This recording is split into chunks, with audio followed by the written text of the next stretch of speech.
పరిశుద్ధ నామంలో మీ అందరికీ వందనాలు తెలియపరుస్తున్నానండి. ఈ దినం దేవుని మాటను మనం ధ్యానం చేసుకుందాం.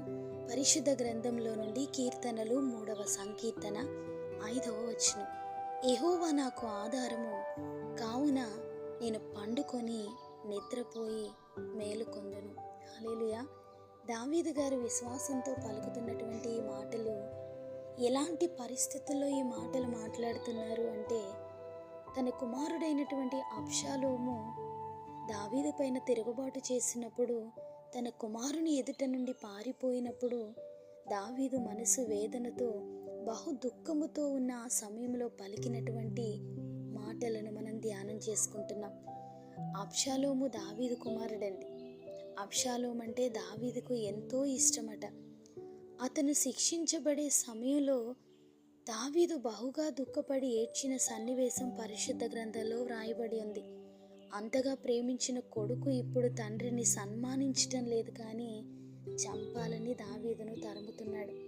దావీదు యుద్ధము చేయాలన్నా, అబ్షాలోము పైన తిరుగుబాటు చేయాలన్నా పెద్ద పని కాదు. అయితే దావీదునకు కొడుకుతో వైరం కానీ యుద్ధం కానీ ఇష్టం లేదు.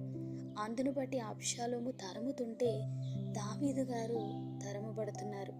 అలా తన కాలి చెప్పులు కూడా విడిచి అబ్షాలోము సైన్యం వెంట పడుతుంటే దావీదు గారు రాత్రి సమయంలో కాలినడకతో తన కుమారునికి దొరకకుండా పారిపోతూ ఎత్తైన ఆ ఒలీవల కొండపైకి ఎక్కుతూ కన్నీరు కారుస్తూ తన ప్రయాణాన్ని కొనసాగిస్తున్నారు.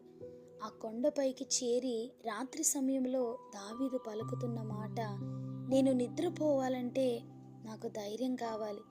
తరమబడుతున్న నాకు ధైర్యం ఎక్కడిది? కన్ను మూస్తే సైన్యం చుట్టుముట్టి ప్రాణాలు తీసే పరిస్థితి. దావీదు పరిస్థితిని, అలాంటి నిరాధార పరిస్థితిలో యెహోవా నాకు ఆధారము, నేను పండుకొని నిద్రపోయి మేలుకొందును అని విశ్వాసంతో పలికిన ఆ మాట దావీదు గారిని భద్రపరిచిందండి. దావీదు గారు తన కుమారుణ్ణి ద్వేషించినట్లు కానీ దూషించినట్లు కానీ పరిశుద్ధ గ్రంథంలో ఎక్కడా మనకు కనబడదు. తండ్రిగా దావీదుకున్నటువంటి మనసు ఎంతో ఉన్నతమైనది. సాధారణంగా తల్లిదండ్రులు బిడ్డల పరిస్థితిని బట్టి, వారు బాధ పెడుతున్నటువంటి తీరులను బట్టి శపిస్తారు, శాపనార్థాలు పెడుతుంటారు, నాశనం కోరుకుంటారు. దావీదు గారు ఊరికే దేవునికి హృదయానుసారుడు కాలేదండి. క్షమించే హృదయం, ఆశీర్వాదాన్ని పొందుకునే దీనత్వం దావీదు గారిలో ఉంది.